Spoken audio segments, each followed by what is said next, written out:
So here's the opener. I think the plan is to look as disheveled and terrible as possible in every way. Like background, front round, oh it's foreground. Just every way.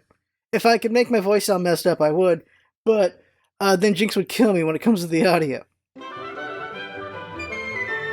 Welcome, friends. LostScarf here, and it's time for... What the hell did I did this. Alright.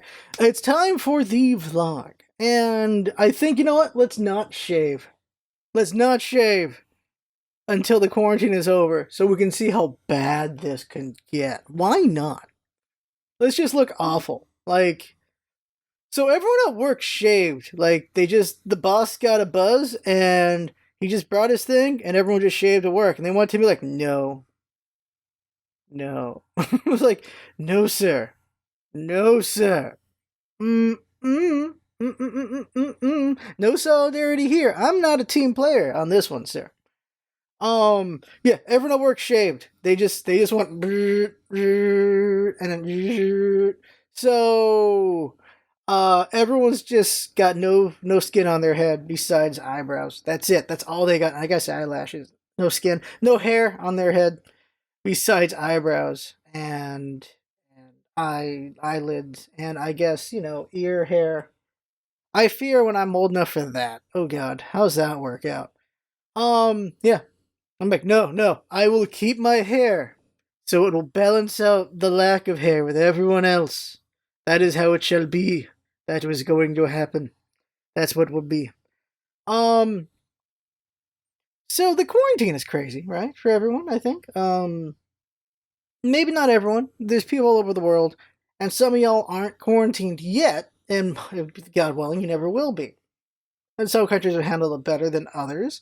People are like, how come Taiwan's handled it so well? How come South Korea's handled it so well? Because they couldn't wait for a chance. Also Hong Kong, because they couldn't wait for a chance to lock themselves away from China for a little bit. That's what happened there. Japan was a little nonchalant about it. Now they're in a state of emergency. Oops. And it's just everywhere. And a lot of places are okay. Right now, the article's like, how can we all learn from New Zealand? Because they're a smaller place and they're able to lock off easier. That's what we can learn there. That's all. That's it. A problem with the quarantine and the realization it's not even the quarantine, it's just general people in general. So today I had to go to the food bank. The food bank's doing like emergency food drops at different locations, and it was the first 1,000 cars get stuff. It opens at 9, so it's like, all right, I'll leave it like 8 because they can't let cars line up too early. And got in line at 8. There's like at least 1 to 200 cars in front. I'm like, okay, I should be good. 9 happens. When the thing's supposed to open, they're like, we're all out of food, everyone leave. But the cars are still stuck in place, they're all still locked up, because it's cops driving by saying it, and not everyone's gonna have their window down to hear the cop. But I heard the cops, so I'm like, I get out. That could always be a ploy. That could always be a ploy to just get people to get out of line so there's less chaos. Because the way this was, it was just this giant line of cars going into this place, and then just every street connecting to that line going into it too. And what was very unfortunate is anytime a gap opened up, cars would just cut in line. And this is the thing, is just people suck. The thing that's reminded is people suck. Especially when you get a crowd of people really suck. If there's anything in demand, people really suck. It's the reason why I'm at the food bank, because I make enough money that I shouldn't be there. It's for the relatives who can't go. I have older relatives who can't leave the house kind of thing. So it's like, okay, I will go for them. So that's what I'm doing. Fine, okay. But it didn't work out. And it was just such chaos and a pain in the ass because people were cutting. People were just being very aggressive and very rude. I'm like, can I just go? I'll just go spend $100 on groceries for my family. How about that?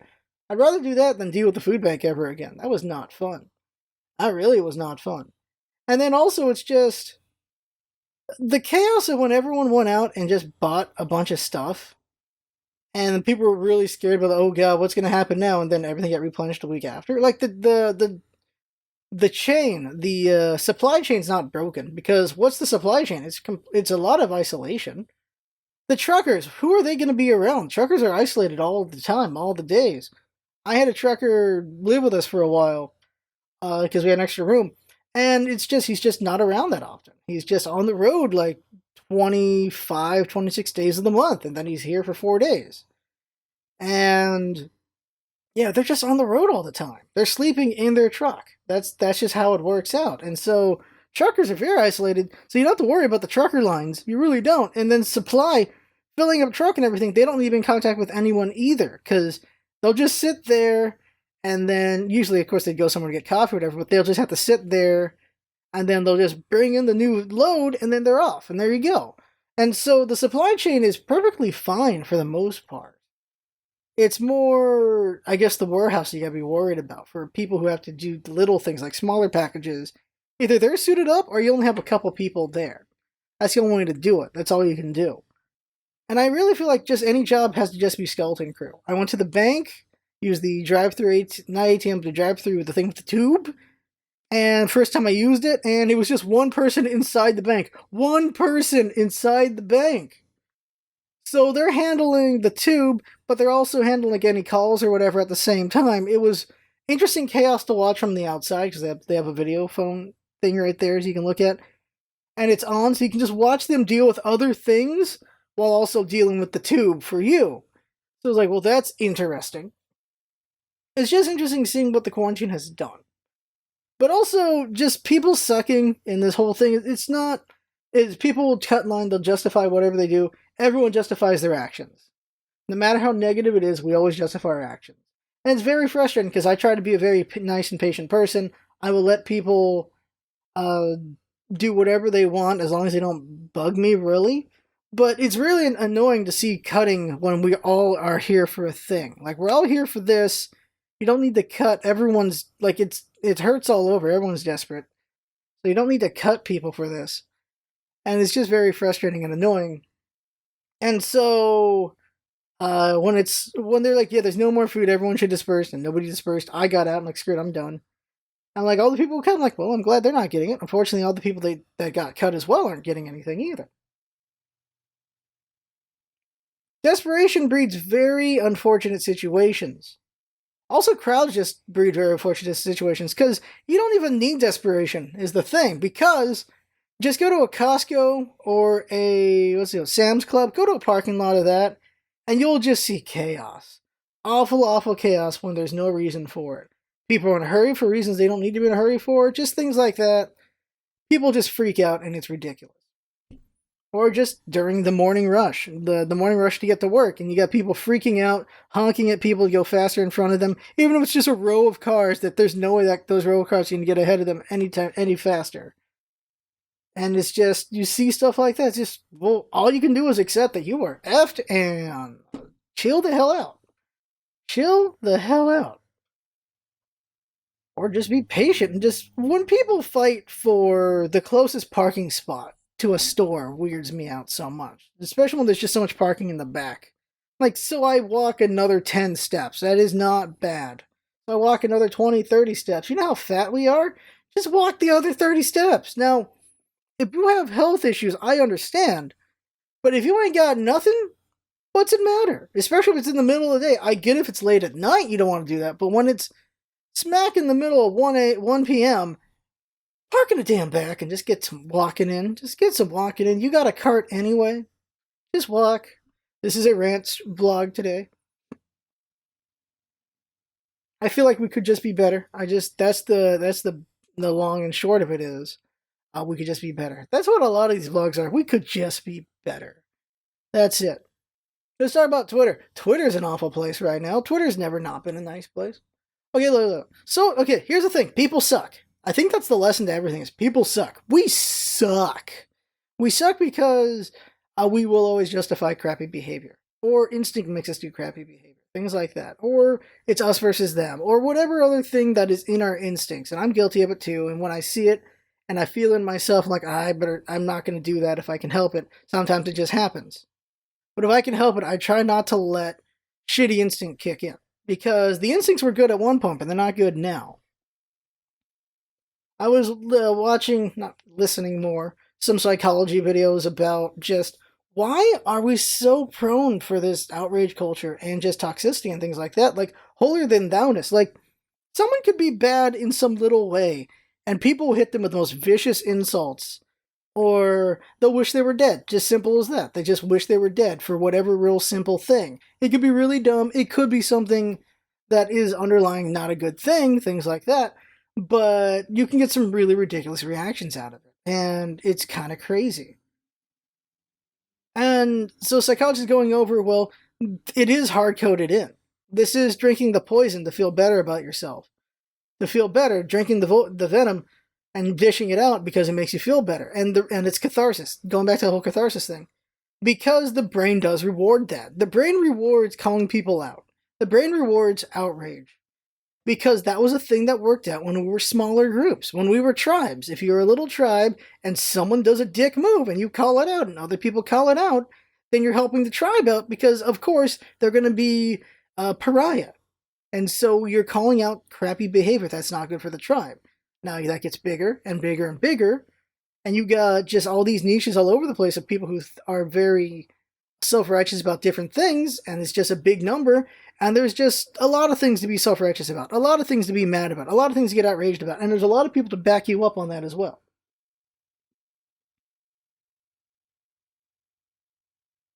We can go with, let's go with a random conspiracy, any conspiracy.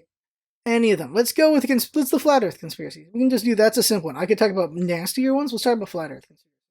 There are people in that conspiracy who are absolutely nasty as hell to just astronauts and things like that, saying they're lying and saying that they're, well, even the moon landing stuff, saying they're lying, that they're on the take, they're whatever with Illuminati or whatever fake government thing, things like that. And there's so much vitriol, so much nastiness to them. And then people write back to that. A ton of nastiness because, of course, flat earthers are... You can't help but feel like they're complete idiots. You just can't help feel that way because are you kidding me? By the way, Shaq is a flat earther. Shaquille O'Neal is a flat earther. Multiple NBA players are flat earthers. They're rich enough that it doesn't matter what they think. They can do whatever they want. But it's just like, are you kidding me? Jesus. But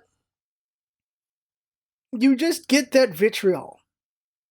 Like, I have, and this is on it from a scientific level, I have so much rage and hatred for anti-vaxxers. And that's the thing Jinx pointed out, is something that hurt me to my soul, because I didn't even think about it, is the coronavirus will never end, in a way, in that, let's say it becomes a seasonal thing, it won't ever go away because even when we get a vaccine, anti-vaxxers will not take it. So, that's a point you made, like, oh god, she's right. Even with this pandemic happening, there will be people who don't believe it. Hell, there's countries that don't believe the pandemic. There's countries that think it's fake, it's not real. It's really bad. Like, especially because there's leaders who don't think it's real. And this is either they're idiots, or they think it's just been made up by the other countries, or they, like, when they're at the highest seat of power, they believe whatever they want to believe because they're at the highest seat. And anything that could impede their power, they're not going to believe it's real, either for real, like they don't believe it's real because they're just that deluded, or they don't believe it's real because it'll affect their economy if they think it's real, or because it'll affect their economy anyway, but it'll hurt them politically if they say it's real, things like that, where they take that into account, where it's more important that people die so they stay in power than it is to actually react to the pandemic. We're seeing that in some countries, and it's very frustrating. It's not a good situation. It's not a good situation at all. As we just see it just hit the world, and this isn't an old thing, this has happened before. When AIDS happened, when HIV happened, different countries in Africa made a decision. Some decided to hit it head on. Some decided to believe in quacks because it was cheaper to believe in quacks. Where it was, so some countries are like, okay, we gotta do all these different things, do some restrictions, do a bunch of testing and all that to take care of this and handle the situation. While other countries were like, oh, we can cure it with vitamin C because this doctor says you can cure with vitamin C. We don't have to worry about HIV at all. It's perfectly fine. We can use this mix. We can use this potion mix that can deal with HIV and we'll be all right. Because it was cheaper to believe that than to do a bunch of testing and everything. And it's just, are you freaking kidding me? The thing a lot of Americans forget, and those of you in the rest of the world, you'd be amazed, is America thought it was just a gay thing. And what was awful was Ronald Reagan, he's like, okay, we're going to do HIV tests, and when we find the people who are positive, if they're immigrants, they're out. And people are like, what the hell? This is not what we need the testing for. We need testing so we can just see who's got it so that we can protect those people. We can protect people from those people. And it was just like, no, we can use this as a measure to get rid of immigrants. Are you freaking kidding me? That's not what we care about right now. It's what some people care about. The problem with any population is they're vast and they have different things they care about. And it gets really frustrating when you're on anything. And social media makes it bad. Twitter, Tumblr, Facebook, all those things. Because there's going to be niche groups. There's going to be a lot of niche groups. And those groups can get pretty big because once people find their group, their niche, they can do pretty well. And that's partially why I don't think I'd ever give up on the YouTube and believe we could find an audience. Because if anti-vaxxers can find an audience, I should be able to find an audience, for the love of God. That's a bad way to put it. If flat earthers can find an audience, if Pizzagate can find an audience, I can find an audience. Jesus Christ, when you think about that. That guy's a piece of shit, by the way. Cernovich? Piece of shit. It's very unfortunate how, controversy just breeds, because you have people who go to the controversies and they'll go with the fringe group because they believe that those are the ones who know the truth. Very frustrating. For me, from the scientific background, it's very optimistic. When you're a scientist, you're quite optimistic. Or you're a sociopath and you're not optimistic at all and just see people as test subjects. I've met those people, they scare me the balls out of me. But you have to be optimistic when you do science. Because you have to believe anything's possible. If you don't believe anything's possible, then you're a shit scientist. Because you're like, no, it's this, it's only this, it can't be anything else. That's not a scientist, that's a piece of shit. I meant that a little too aggressively. Science is always the belief that I could be proven wrong, because stuff does happen where it was this for 100 years, and then you find something else that's either an exception or it changes everything. Because the world was blowing Aristotle, I'm going to word it that way, was blowing Aristotle for hundreds of years, we got behind on science and a lot of things. Because Aristotle's like, oh, this is the answer to the science question. This is the answer to the science question. This was the answer. This is the answer. This is the answer. And it took hundreds of years to disprove his bullshit. And if we did not just believe his bullshit, we could have gone so much further in a lot of the sciences a lot sooner. It took a lot of creativity to get around his crap, because people are like, nope, it's just what Aristotle says. That's it. This guy who's been dead for 300 years, whatever he said was the truth. People really like Aristotle on his philosophy stuff. Sure, you can like him on that. That's fine. I hate him on his scientific stuff. So I'll end it there, because I'm just ranting. These vlogs become rants sometimes, because the vlogs are Scarf's therapy. Scarf doesn't see a therapist. You guys are my unfortunate victims of therapy. But some of y'all don't like the things either. Some of you are like this as well. That's true. That's how you find your niche. Other people disagree or agree. Enough people agree, and it happens. But truthfully, yeah. There's an audience for me. There's an audience for anyone out there. And I just gotta find them. That's the real takeaway there. Like, what the complaints I have about all those things is, there's an audience for everyone. And I find it freaking mine. That's the silver lining to say in all this negativity. Yeah, that's it. Resident Evil 3 LPs coming up after Doom. And I don't know what's coming after that. So, I had fun talking, but for watching and listening. That's what's all about it. Having fun. Thanks for coming by, and see you next time.